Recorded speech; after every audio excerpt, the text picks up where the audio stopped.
সর্বোচ্চ রাষ্ট্রীয় সম্মানে বিদায় জানানো হলো সৈয়দ আশরাফকে। রাষ্ট্রপতি ও প্রধানমন্ত্রীর শ্রদ্ধা। সংসদ ভবনের দক্ষিণ প্লাজায় প্রথম জানাজা, বিকেলে বনানীতে দাফন। জোর প্রস্তুতি চলছে ঢাকা আন্তর্জাতিক বাণিজ্য মেলার। প্রথমবারের মতো থাকছে অনলাইন টিকিটের ব্যবস্থা। পর্যাপ্ত হ্যাচারি না থাকায় কাঙ্ক্ষিত চিংড়ি পোনা পাচ্ছেন না দক্ষিণাঞ্চলের চাষিরা। কমেছে রপ্তানির হারও। বিপর্যয় রোধে উন্নত প্রশিক্ষণের উদ্যোগ মৎস্য বিভাগের। এবং বিদায়ী বছরের ডিসেম্বরে যুক্তরাষ্ট্রে ৩ লাখের বেশি নতুন কর্মসংস্থান সৃষ্টি। নতুন বছরে ইতিবাচক প্রভাব শেয়ার বাজারে।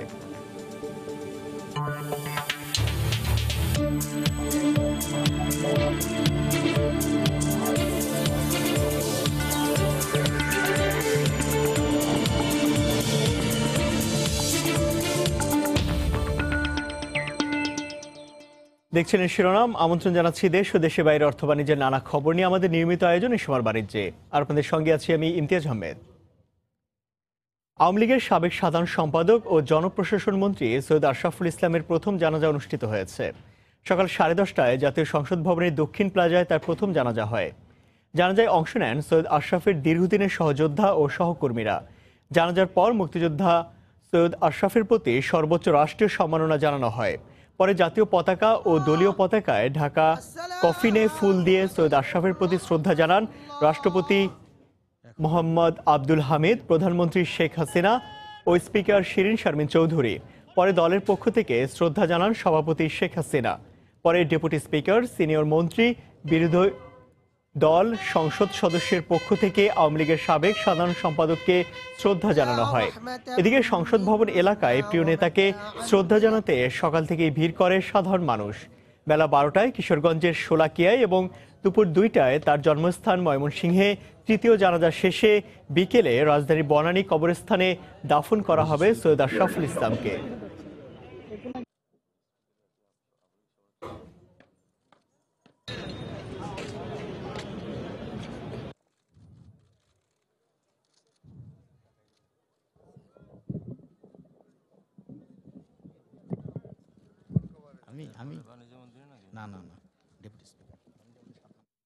এই মুহূর্তে সংসদ ভবনের দক্ষিণ প্লাজায় আছেন রিপোর্টার আজহার লিমন। সরাসরি চলে যাচ্ছি তার কাছে। লিমন।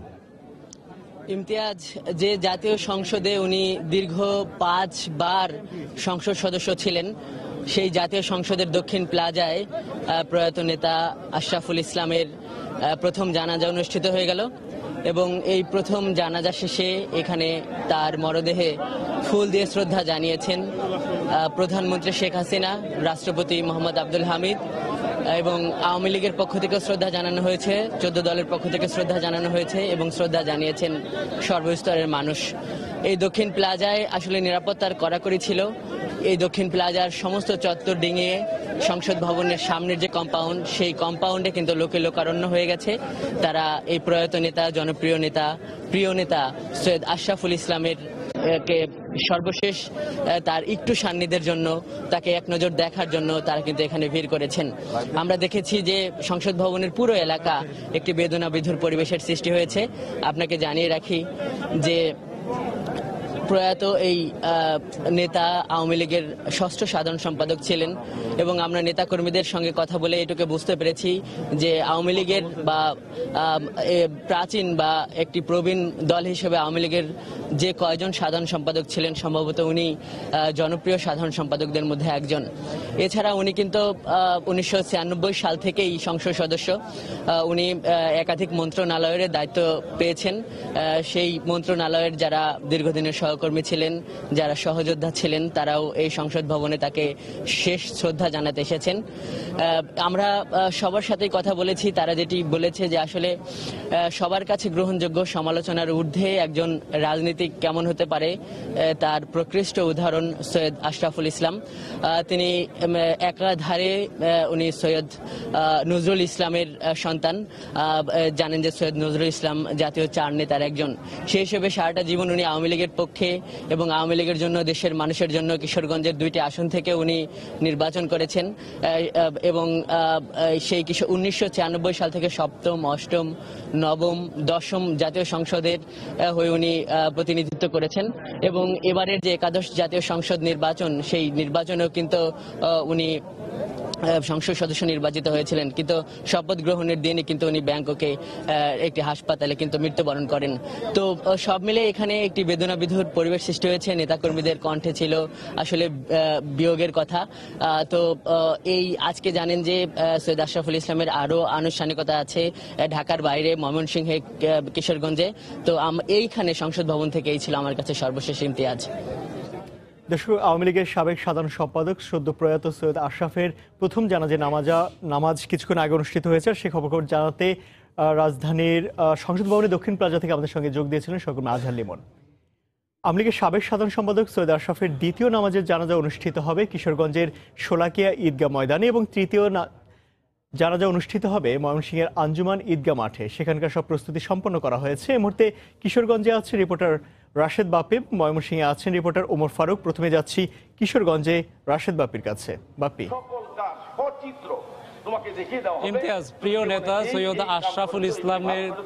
আশরাফুল ইসলামকে শেষ বিদায় জানানোর জন্য অপেক্ষায় আছে কিশোরগঞ্জবাসী। আপনি জানেন যে পূর্ব নির্ধারিত যে সময়সূচি সেই অনুযায়ী দুপুর 12টায় কিশোরগঞ্জের শোলাকিয়া ঈদগাহ মাঠে তার দ্বিতীয় নামাজে জানাজা অনুষ্ঠিত হওয়ার কথা রয়েছে, কিন্তু আমরা সকাল 8টা থেকেই দেখতে পেয়েছি এই যে কিশোরগঞ্জের যে শোলাকিয়া ঈদগাহ মাঠ, সেখানে মানুষজন অপেক্ষা করছেন, প্রিয় নেতার জন্য অপেক্ষা করছেন, তাকে শেষ বিদায় জানানোর জন্য অপেক্ষা করছেন, তাকে শেষবারের জন্য দেখার জন্য অপেক্ষা করছেন, তার দ্বিতীয় নামাজে জানাজায় অংশ নেওয়ার জন্য অপেক্ষা করছেন। আমরা এখানে এসে যেমনটা দেখতে পাচ্ছি, এখানে শুধু কিন্তু তার রাজনৈতিক যে নেতাকর্মী রয়েছে শুধু তারাই নয়, তিনি কিন্তু এখানকার শুধু রাজনৈতিক তার নেতাকর্মী ছাড়াও তার রাজনীতির বাইরেও যারা রয়েছেন অন্য অন্য রাজনৈতিক দলের নেতাকর্মী, একই সঙ্গে সামাজিক সাংস্কৃতিক, একই সঙ্গে এই এলাকার আপামর মানুষ কিন্তু অপেক্ষা করছেন এই প্রিয় নেতাকে শেষ বিদায় জানানোর জন্য। আমি একটু জানিয়ে রাখতে চাই ইমতিয়াজ, কিছুক্ষণ আগে সংসদ ভবনের দক্ষিণ প্লাজায় এই প্রিয় নেতার প্রথম নামাজে জানাজা অনুষ্ঠিত হয়েছে, যেখানে উপস্থিত ছিলেন রাষ্ট্রপতি অ্যাডভোকেট আব্দুল হামিদ এবং প্রধানমন্ত্রী শেখ হাসিনা। সেখানে প্রধানমন্ত্রী শেখ হাসিনা কিন্তু তাকে ফুল শ্রদ্ধা জানিয়েছেন, রাষ্ট্রপতি শ্রদ্ধা জানিয়েছেন, তাকে গার্ড অব অনার প্রদান করা হয়েছে এবং তাকে আমরা যেমনটা জানতে পেরেছি যে 11টার দিকে এখানে স্থানীয় গুরুদয়াল সরকারি কলেজ মাঠে হেলিকপ্টার যোগে এখানে নিয়ে আসা হবে, অবতরণ করবে এই প্রিয় নেতার মরদেহ। তারপর এই যে কিশোরগঞ্জের শোলাকিয়া ঈদগাহ মাঠ, সেই ঈদগাহ মাঠে তার মরদেহ নিয়ে আসা হবে। নিয়ে আসার পর এখানে প্রশাসনের পক্ষ থেকে কিন্তু সেরকম যত ধরনের নিরাপত্তা ব্যবস্থা নেওয়া দরকার সেগুলো কিন্তু নেওয়া হয়েছে এবং এখানে সাধারণ মানুষজন কিন্তু সবাই, আমরা প্রত্যেককেই দেখতে পেয়েছি, সবাই কিন্তু শোকে বিহ্বল অবস্থায় রয়েছেন এবং এই যে কিশোরগঞ্জে প্রবেশের পরই আমরা দেখতে পেয়েছি এখানে বিভিন্ন ধরনের ব্যানার, ফেস্টুন, কিন্তু তিনি কিন্তু কিছুদিন আগে যে একাদশ জাতীয় সংসদ নির্বাচন অনুষ্ঠিত হয়েছে গত 30 ডিসেম্বর, সেই 30 ডিসেম্বর নির্বাচনে তিনি অংশ নিয়েছিলেন, তার সেই নির্বাচনের যে ব্যানার, ফেস্টুন এবং পোস্টার সেগুলো কিন্তু আমরা ঝুলতে দেখেছি। একই সাথে তার পাশে কিন্তু তার শোকের জন্য যে শোকস্তুতি যে ব্যানারগুলো রয়েছে সেগুলো দেখতে পেয়েছি। অর্থাৎ এই যে কিশোরগঞ্জবাসী তারা কিন্তু অপেক্ষায় ছিলেন যে প্রিয় নেতা দেশে ফিরবেন এবং শপথ নেবেন, শপথ নিয়ে তিনি তার যে সংসদীয় আসন রয়েছে কিশোরগঞ্জ 1 এখানে ফিরে আসবেন। এখানে ফিরে এসে তিনি তার যে এই যে এলাকার প্রতি তার যে টান, তার যে ভালোবাসা, সেই এলাকার প্রতি ভালোবাসার কৃতজ্ঞতা স্বরূপ ভোটাররা কিন্তু তাকে ভোট দিয়েছেন, তাকে নির্বাচিত করেছেন। পঞ্চমবারের মতো তিনি কিন্তু এই কিশোরগঞ্জ 1 সংসদীয় আসন থেকে তিনি নির্বাচিত হয়েছেন, কিন্তু তার এই এলাকায় ফেরা হলো না, তাকে এলাকায় ফিরতে হচ্ছে মরদেহ হয়ে, অর্থাৎ নিষ্প্রাণ হয়ে তিনি এখানে এলাকায় ফিরছেন। কিন্তু এই এলাকাবাসী যারা রয়েছেন তাদের সঙ্গে আমরা কথা বলেছি, তারা কিন্তু বলেছেন যে এই এলাকার সঙ্গে কিন্তু সৈয়দ আশরাফের ওতপ্রোতভাবে জড়িত ছিলেন, তিনি এলাকাবাসীর নানা প্রয়োজনে ছুটে আসতেন, তিনি এই এলাকাবাসীর কিংবা তারা বলছেন কিন্তু রাজনৈতিক কোনো বিভেদ ছিল না এই এলাকায় এবং তারা কিন্তু প্রত্যেকেই সৈয়দ আশরাফের আত্মার মাগফিরাত কামনা করছেন, তিনি যেন পরকালে ভালো থাকেন সেই প্রত্যাশাই কিন্তু সবাই করছেন, সেই মোনাজাত, সেই দোয়াই কিন্তু সবাই করছেন।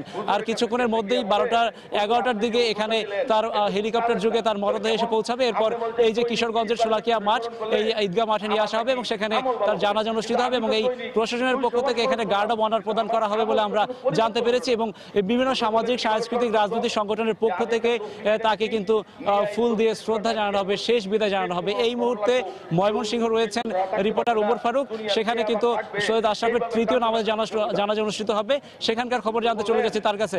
ওমর। বৃহত্তর ময়মনসিংহের মাটি এবং মানুষের সন্তান এবং জননেতা সৈয়দ আশরাফুল ইসলাম। আমরা জানি যে সৈয়দ আশরাফের মৃত্যুতে সর্বস্তরের সকল দল মত নির্বিশেষে সবাই শোকাহত, এবং বিশেষ করে যেহেতু তিনি ময়মনসিংহেরই মাটির সন্তান, এবং সেই কারণে এখানে যেই আবহ, সেই আবহে সেই শোকের অন্য একটি মাত্রা আমরা এখানে দেখতে পেয়েছি। এই ময়মনসিংহের শহরে এসে আমরা যেটি দেখতে পেয়েছি যে এই এলাকার সকল অলিগলিতে তাকে শ্রদ্ধা জানিয়ে এবং তার মৃত্যুতে শোক প্রকাশ করে পোস্টার লাগানো হয়েছে, ব্যানার ফেস্টুন লাগানো হয়েছে। এই মুহূর্তে আমরা যেখানে আছি সেটি হচ্ছে আঞ্জুমান ঈদগাহ ময়দানেই সৈয়দ আশরাফুল ইসলামের সবশেষ জানাজা অনুষ্ঠিত হবে, অর্থাৎ তৃতীয় জানাজা অনুষ্ঠিত হবে, এবং সেই জানাজার জন্য সব রকমের আয়োজন এরই মধ্যে সম্পন্ন করা হয়েছে। সেই জানাজায় সকল দল মত নির্বিশেষে এবং রাজনৈতিক দল, সামাজিক সাংস্কৃতিক সংগঠন এবং বিভিন্ন সরকারি বেসরকারি যে প্রতিষ্ঠান, সেই প্রতিষ্ঠানের কর্মকর্তা কর্মচারীরাও এই জানাজায় অংশ নেবেন বলে আশা করা হচ্ছে। কিছুক্ষণ আগেই জেলা পুলিশ এবং জেলা প্রশাসনের পক্ষ থেকে এই জায়গাটি পরিদর্শন করে যাওয়া হয়েছে। এখন সবশেষ যে প্রস্তুতি, সেই সবশেষ দর্শক আপনাদের জন্য জানিয়ে রাখি যে এই ময়মনসিংহের মাটিতেই সৈয়দ আশরাফুল ইসলামের শৈশব এবং কৈশোর কেটেছে, এবং তার যে রাজনীতি, ধর্মনিরপেক্ষ এবং বাংলাদেশ আওয়ামী লীগের যে রাজনীতির যে হাতেখড়ি, এই ময়মনসিংহের মাটিতেই হয়েছে। 1971 সালের 2রা মার্চ এই ময়মনসিংহের মাটিতেই তিনি টাউন হলে তার পরিচালনায় যেই সভা হয়েছিল ছাত্রলীগের, সেই সভা থেকে পাকিস্তানের পতাকা পুড়িয়ে বাংলাদেশের পতাকা উত্তোলন করা হয়েছিল, এবং এখান থেকেই আসলে তিনি মুক্তিযুদ্ধেও জড়িয়ে পড়েন, এবং মুক্তিযুদ্ধে তিনি গুরুত্বপূর্ণ ভূমিকাও পালন করেন। এর পাশাপাশি এই বৃহত্তর ময়মনসিংহের তিনি বাংলাদেশ ছাত্রলীগের, বাংলাদেশের সবচাইতে ঐতিহ্যবাহী এবং পুরনো প্রাচীন ছাত্র সংগঠন বাংলাদেশ ছাত্রলীগের তিনি সাধারণ সম্পাদক ছিলেন, এবং সেই সময়টাতে তিনি কেন্দ্রীয় প্রচার সম্পাদকেরও দায়িত্ব পালন করেছেন। এবং এই ময়মনসিংহ শহরে সৈয়দ আশরাফুল ইসলামের যে পৈতৃক ভিটা, অর্থাৎ বাংলাদেশের প্রথম অস্থায়ী রাষ্ট্রপতি সৈয়দ নজরুল ইসলামের যে পৈতৃক যে ভিটা, সেই বাড়িও এখানে অবস্থিত। সব মিলিয়ে তার স্মৃতি বিজড়িত এবং কর্মময় এই ময়মনসিংহ, এবং সেই ময়মনসিংহই তাকে সবশেষ জানাজা এখানে অনুষ্ঠিত হবে, এবং তার জন্যই আসলে এখানে সব ধরনের আয়োজন সম্পন্ন করা হয়েছে। এবং জোহরের নামাজের পর বেলা 2টার সময় সেই জানাজাটি অনুষ্ঠিত হবে, এবং আমরা আশা করছি যে সেই জানাজাও আমরা আপনাদেরকে সরাসরি দেখাতে পারবো। এই ছিল এখন পর্যন্ত আমার হাতে সবশেষ। ইমতিয়াজ। দর্শক, আওয়ামী লীগের সাবেক সাধারণ সম্পাদক সদ্য প্রয়াত সৈয়দ আশরাফের দ্বিতীয় তৃতীয় জানাজার অল্প কিছুক্ষণ পরে অনুষ্ঠিত হবে। আর সেই খবরাখবর জানাতে কিশোরগঞ্জ থেকে আমাদের সঙ্গে যোগ দিয়েছিলেন রাশেদ বাপ্পি, এবং ময়মনসিংহ থেকে আমাদের সঙ্গে যোগ দিয়েছেন রিপোর্টার ওমর ফারুক। খুলনায় পর্যাপ্ত হ্যাচারি না থাকায় দক্ষিণাঞ্চলের চাষিরা কাঙ্ক্ষিত পোনা পাচ্ছেন না, আর ঘেরে রোগাক্রান্ত পোনা ব্যবহারের কারণে বিপর্যয়ের মুখে পড়েছেন দক্ষিণাঞ্চলের চিংড়ি চাষিরা। রপ্তানিকারকরা বলছেন এই অঞ্চল থেকে কমছে চিংড়ি রপ্তানির হার। অপরদিকে বড় লোকসানের মুখে রয়েছেন চাষিরা। চিংড়ি চাষে বিপর্যয় রোধে চাষিদের উন্নত প্রশিক্ষণের ব্যবস্থার আশ্বাস দিয়েছে মৎস্য বিভাগ। তরিকুল ইসলামের রিপোর্ট, ক্যামেরায় ছিলেন আবুল বাশার। দেশের চিংড়ি চাষের সম্ভাবনাময় জায়গা দক্ষিণাঞ্চল। খুলনার বিভিন্ন স্থানে হাজারো মানুষের জীবিকা নির্বাহ করে এই চিংড়ি চাষের উপর। অধিকাংশ চিংড়ি চাষী বিভিন্ন বেসরকারি প্রতিষ্ঠান থেকে চড়া সুদে ঋণ নিয়ে শুরু করেন চিংড়ি চাষ। এবছর চিংড়ির ঘেরে মড়ক লাগার কারণে মারাত্মক বিপর্যয়ের মুখে পড়েছেন চাষিরা। অন্যদিকে বাগেরহাটের মংলা এলাকার বেশিরভাগ ঘেরে আধা নিবিড় পদ্ধতিতে চিংড়ি চাষ করা হয়। এ পদ্ধতিতে যেমন অল্প সময়ে উৎপাদন করা যায় অধিক চিংড়ি, তেমনি চাষিদের এজন্য বড় অঙ্কের টাকা বিনিয়োগ করতে হয়। চাষিরা বলছেন চিংড়ি পোনা রোগাক্রান্ত হওয়ার কারণে কোনো ঘের মালিক শতভাগ লোকসানের মুখে পড়েছেন। ব্যাংক থেকে আপনার কড়া সুদে আমাদের লোন নিয়ে তারপরে প্রজেক্ট দাঁড় করাইছি আমরা, কিন্তু এই পোনার দুরবস্থার কারণে আমরা এবার মারাত্মক ক্ষতির সম্মুখীন। একটা পুকুরি 3 লাখ 4 লাখ টাকা অটোমেটিক্যাল মাছ দেওয়ার আগে খরচ হয়ে যায়। এগুলো খরচ টরচ করে আমরা যে বাচ্চা দেবো, ওই বাচ্চাটাই যদি সুস্থ সবল বাচ্চা না পাই, তাহলে আমাদের ব্যবসা তো লাটে যাবে। অন্যদিকে রপ্তানিকারকরা বলছেন প্রান্তিক চাষিদের লোকসানের কারণে চলতি বছর 25% কম চিংড়ি রপ্তানি হবে, ফলে চলতি অর্থ বছরে রপ্তানিতে লক্ষ্যমাত্রা অর্জিত হবে না। আমাদের এই বছর যে টার্গেট সেটা হচ্ছে 700 মিলিয়ন মার্কিন ডলার। তা আমরা যেখানে 508 মিলিয়ন গত বছর আয় করেছিলাম, সেখানে এই বছর তো 700 মিলিয়ন কি 508 মিলিয়ন ডলারই আমরা রাখতে পারবো না। চিংড়ি চাষে বিপর্যয় রোধে চাষিদের উন্নত প্রশিক্ষণের পাশাপাশি অর্থঋণ সহায়তার ব্যবস্থা করা হবে বলে আশ্বাস দেন এই মৎস্য কর্মকর্তা। ভালো ভালো ফার্মারদের আমরা ট্রেনিং করিয়েছি এবং তাদেরকে আমরা এই বার্তাগুলি পৌঁছানোর চেষ্টা করেছি যে আপনারা নির্দিষ্ট ঘনত্বে ছাড়বেন, ভালো সিড দিবেন, রোগমুক্ত সিড দিবেন, SPF পোনা দিবেন। হিমায়িত খাদ্য রপ্তানিকারক সূত্রে জানা যায় খুলনা বিভাগ থেকে প্রায় 70% চিংড়ি রপ্তানি করা হয়। চিংড়ি চাষে বিপর্যয়ের কারণে চলতি বছর যার পরিমাণ কমে দাঁড়িয়েছে প্রায় 55%। তরিকুল ইসলাম, সময় সংবাদ, খুলনা। দেখছেন এই সময় বাণিজ্য। আর সপ্তাহখানেকও বাকি নেই ঢাকা আন্তর্জাতিক বাণিজ্য মেলার। প্রায় শতভাগ স্টল, প্যাভিলিয়ন বরাদ্দের কাজ শেষ, প্রস্তুতির কাজও শেষের দিকে। মেলায় এবারই প্রথমবারের মতো অনলাইনে টিকিটের ব্যবস্থা থাকছে বলে জানিয়েছে আয়োজক প্রতিষ্ঠান রপ্তানি উন্নয়ন ব্যুরো EPB। অব্যবস্থাপনা রোধে থাকবে বিশেষ নজরদারি। কামরুল হাসান সবুজের রিপোর্ট। দিনরাত ক্লান্তিহীন কাজ চলছে ঢাকা আন্তর্জাতিক বাণিজ্য মেলার প্রস্তুতি। এই মহা আয়োজনের উদ্বোধন 9 জানুয়ারি রাজধানীর শেরে বাংলা নগরে। শেষের দিকে আসছে তো একটু মোটামুটি রাত্রে দিনে কাজ করতে হয়। লাইট চলতেছে 10টা 12 পর্যন্ত 250 দিন কাজ চলে আসবে। কাজ আমরা আগে মোটামুটি কাঁচাই ফেলাইছি, এখন যে টুকিটাকে ফিনিশিং গুলি আছে এগুলো দিচ্ছে। প্যানেল লাইট লাগাবো, তার কারণে মানে এগুলো লাগানো হচ্ছে। এবারের মেলায় নানা ক্যাটাগরির প্যাভিলিয়ন আর স্টল থাকছে কম বেশি 550। প্রতিষ্ঠানগুলো প্যাভিলিয়ন নির্মাণে নান্দনিকতার দিকে যেমন জোর দিচ্ছেন, তেমনি পণ্যের প্রচারণায় ভিন্নতা আনারও পরিকল্পনা থাকছে। আমাদের স্ট্রাকচারাল অ্যাজ ইউজুয়াল যা আছে তাই ছিল, কিন্তু ইন্টেরিয়রে আমরা একটু ভিন্নতা এনেছি। মনে হবে যে একটা ভাসমান বিল্ডিং, লাইটের খেলা আছে এখানে। দর্শকরা আসলে বিল্ডিংটা দেখে অনেক মজা পাবে। ওপরে দুটো স্পিড পড়বে, পরে বিল্ডিংটা 2 ভাগ হয়ে যাবে। এটার ভিতর থেকে 4 লাইনের একটা রাস্তা বের হবে। গেমস জোনে থাকতেছে অত্যাধুনিক কিছু গেমস। এবারই প্রথম যুক্ত হচ্ছে অনলাইন টিকেটিং ব্যবস্থা, আর মূল ফটক হবে মেট্রো রেলের আদলে। বিশেষ নজর রাখা হবে খাবারের স্টলগুলোর দিকে, থাকবে বিনোদনের সুযোগ আর বিশ্রামের সুবিধা। ঐতিহ্যে পরিণত হওয়া এই মেলার সব প্রস্তুতি শেষ হবে উদ্বোধনের আগেই, এমনটাই দাবি আয়োজক প্রতিষ্ঠান EPBর। দু একটি অভিজ্ঞতা থেকে আমরা দেখেছি যে কেউ করেছেন যে তাদের কাজের অল্প একটু বাকি রেখে দিয়েছেন 2-3 দিন আরও বেশি সময় নেয়। এই ধরনের 2-একটা বিচ্ছিন্ন ঘটনা এবার ইনশাল্লাহ ঘটবে না। অনলাইন টিকিটিং এই বছর নিশ্চিতভাবে চালু হচ্ছে। গেট দিয়ে পার হওয়ার পরে আপনি একটা ডিজিটাল এক্সপিরিয়েন্স সেন্টার পাবেন। পুরোদমে চলছে ঢাকা আন্তর্জাতিক বাণিজ্য মেলার 24তম আসরের প্রস্তুতির কাজ। বিগত দিনে দেখা গেছে মেলা শুরুর পরও শেষ হয়নি এই কর্মযজ্ঞ, তবে এবার সেই বিব্রতকর অভিজ্ঞতা থেকে বেরিয়ে আসতে চায় কর্তৃপক্ষ। সেই সঙ্গে স্টল, প্যাভিলিয়নের নান্দনিক নকশা আর সার্বিক ব্যবস্থাপনায় এক মনোমুগ্ধকর পরিবেশ পাবেন মেলায় আসা ক্রেতা দর্শনার্থীরা। তেমনটাই অভিমত এখানে যারা কাজ করছেন তাদের। ঢাকা আন্তর্জাতিক বাণিজ্য মেলা প্রাঙ্গণ থেকে কামরুল হাসান সবুজ, সময় সংবাদ। দর্শক, ঢাকা আন্তর্জাতিক বাণিজ্য মেলার প্রস্তুতির সবশেষ অবস্থা জানতে আগারগাঁওয়ের মেলা প্রাঙ্গণ থেকে আমাদের সঙ্গে সরাসরি যোগ দিচ্ছেন রিপোর্টার কাজল আব্দুল্লাহ। কাজল। ইমতিয়াজ, আপনি জানেন যে আর দুদিন পরে অর্থাৎ 9 জানুয়ারি থেকে কিন্তু এবারের ঢাকা আন্তর্জাতিক বাণিজ্য মেলা 2019 শুরু হতে যাচ্ছে এবং 9 দিন পেছনের কারণ কিন্তু আমাদের জাতীয় নির্বাচন ছিল, যেহেতু গত 30 তারিখে।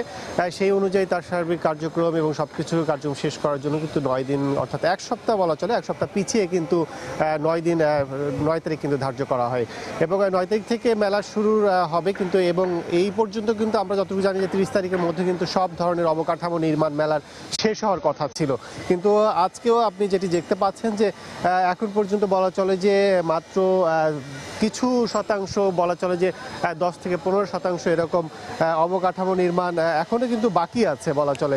সেই অনুযায়ী কিন্তু যদি বলি যে মেলা শুরু যেহেতু আর দুদিন পরে, অর্থাৎ প্রায় বলা চলে যে 60 থেকে 70 ঘন্টা এরকম কিন্তু বাকি আছে। এর মধ্যে কিন্তু অবকাঠামো নির্মাণের কিন্তু সার্বিক প্রস্তুতি কিন্তু শেষ করতে হবে মেলা কর্তৃপক্ষ এবং যারা প্যাভিলিয়ন সহ যারা সংশ্লিষ্ট প্রতিষ্ঠানগুলো কর্তৃপক্ষ আছে তাদেরকে।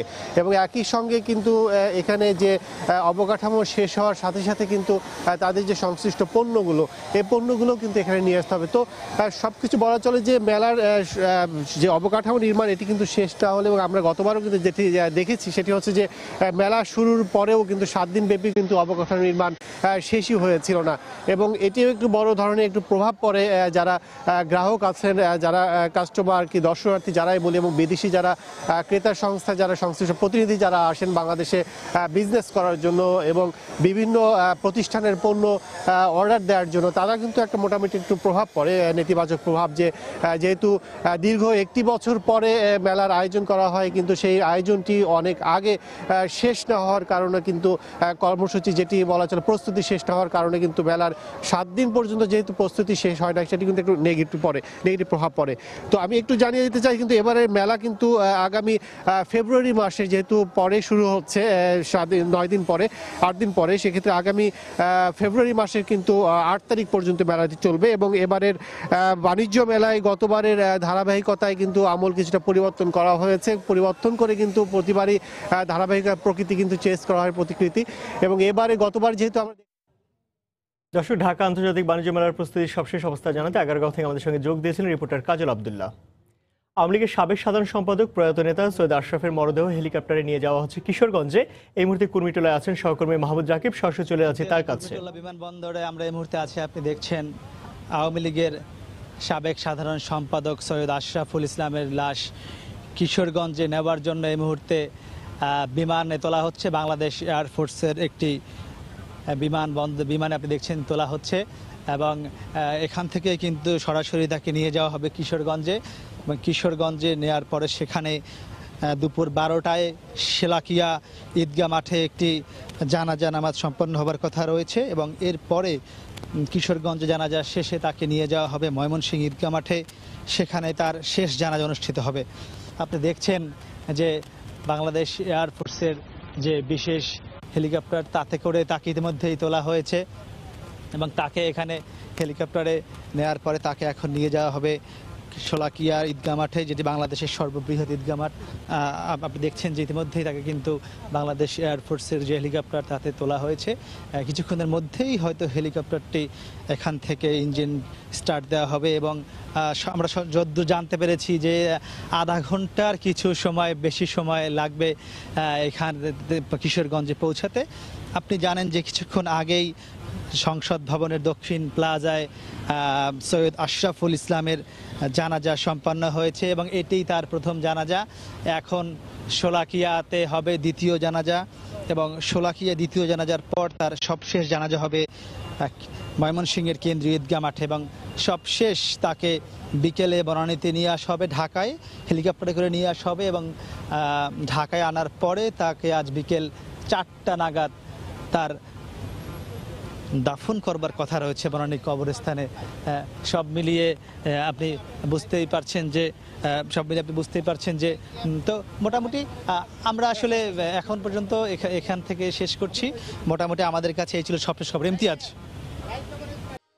দর্শক, এ পর্যায়ে জানিয়ে দেব শেয়ার বাজারের খবরাখবর। শেয়ার বাজারের সবশেষ খবর জানতে সরাসরি চলে যাচ্ছি ঢাকা স্টক এক্সচেঞ্জের অফিসিয়াল ওয়েবসাইট dse.org-তে। আমরা সকাল থেকে লেনদেনে যে পরিস্থিতি দেখতে পাচ্ছি, তাতে ঢাকা স্টক এক্সচেঞ্জের প্রধান 3টি সূচকই কিন্তু আমরা দেখতে পাচ্ছি ঊর্ধ্বমুখী প্রবণতার মধ্য দিয়েই শেয়ার লেনদেন শুরু করেছে। শুরুতে জানিয়ে দিই, ঢাকা স্টক এক্সচেঞ্জের প্রধান সূচক অর্থাৎ DSE-X ইন্ডেক্স, এই সূচকটি এখন পর্যন্ত 43 পয়েন্টেরও বেশি বেড়ে অবস্থান করছে 5633 পয়েন্টে। এবং ঢাকা স্টক এক্সচেঞ্জের যে সরিয়ে সূচক অর্থাৎ DSE-S ইন্ডেক্স, এই সূচকটিও 13 পয়েন্টের মতো বেড়েছে এবং অবস্থান করছে 1284 পয়েন্টে। 30 ইন্ডেক্স আমরা দেখতে পাচ্ছি ঊর্ধ্বমুখী প্রবণতায় রয়েছে, মাত্র 6.43 পয়েন্ট বেড়ে অবস্থান করছে 1948 পয়েন্টে। টাকার অঙ্কে এখন পর্যন্ত খুব বেশি শেয়ার হাত বদল হতে দেখিনি, আমরা 347 কোটি টাকার শেয়ার হাত বদল হতে দেখেছি। তবে অধিকাংশ প্রতিষ্ঠানই কিন্তু দর বেড়েছে, অর্থাৎ 266টি প্রতিষ্ঠানের দর কিন্তু ঊর্ধ্বমুখী দেখতে পাচ্ছি, যার মধ্যে মাত্র 53টি প্রতিষ্ঠান দর হারিয়েছে এবং 17টি প্রতিষ্ঠান দরে আমরা অপরিবর্তিত অবস্থান লক্ষ্য করছি।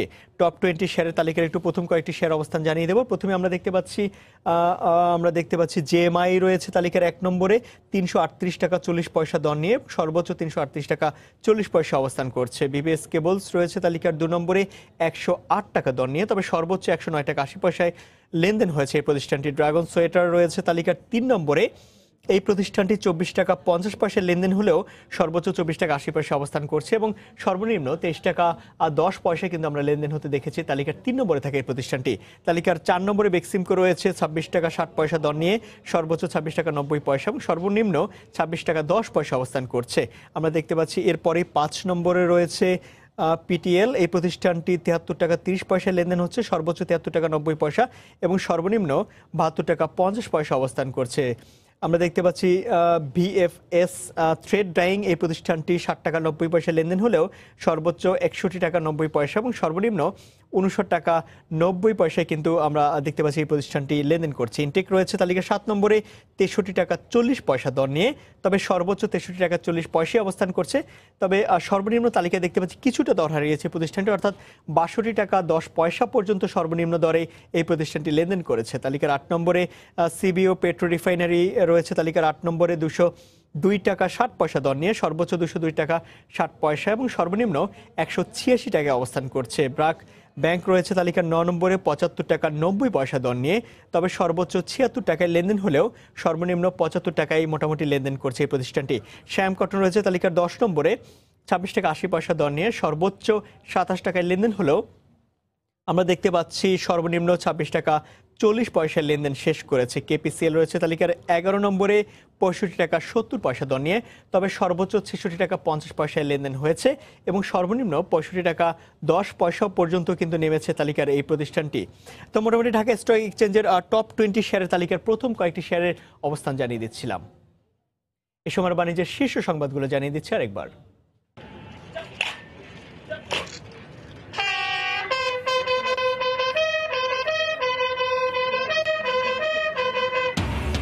সর্বোচ্চ রাষ্ট্রীয় সম্মানে বিদায় জানানো হলো সৈয়দ আশরাফকে, রাষ্ট্রপতি ও প্রধানমন্ত্রীর শ্রদ্ধা। সংসদ ভবনের দক্ষিণ প্লাজায় প্রথম জানাজা, বিকেলে বনানীতে দাফন। জোর প্রস্তুতি চলছে ঢাকা আন্তর্জাতিক বাণিজ্য মেলার, প্রথমবারের মতো থাকছে অনলাইন টিকিটের ব্যবস্থা। পর্যাপ্ত হ্যাচারি না থাকায় কাঙ্ক্ষিত চিংড়ি পোনা পাচ্ছেন না দক্ষিণাঞ্চলের চাষিরা, কমেছে রপ্তানির হারও। বিপর্যয় রোধে উন্নত প্রশিক্ষণের উদ্যোগ মৎস্য বিভাগের। এবং বিদায়ী বছরের ডিসেম্বরে যুক্তরাষ্ট্রে 3 লাখের বেশি নতুন কর্মসংস্থান সৃষ্টি, নতুন বছরে ইতিবাচক প্রভাব শেয়ার বাজারে। এই ছিল সময় বাণিজ্যে। যে কোনো খবর পেতে ভিজিট করুন সময়নিউজ.tv। আপনার মোবাইলে সময় টিভি দেখতে ও সকল খবর পেতে ডাউনলোড করুন সময় অ্যাপ। সঙ্গে থাকুন সময়।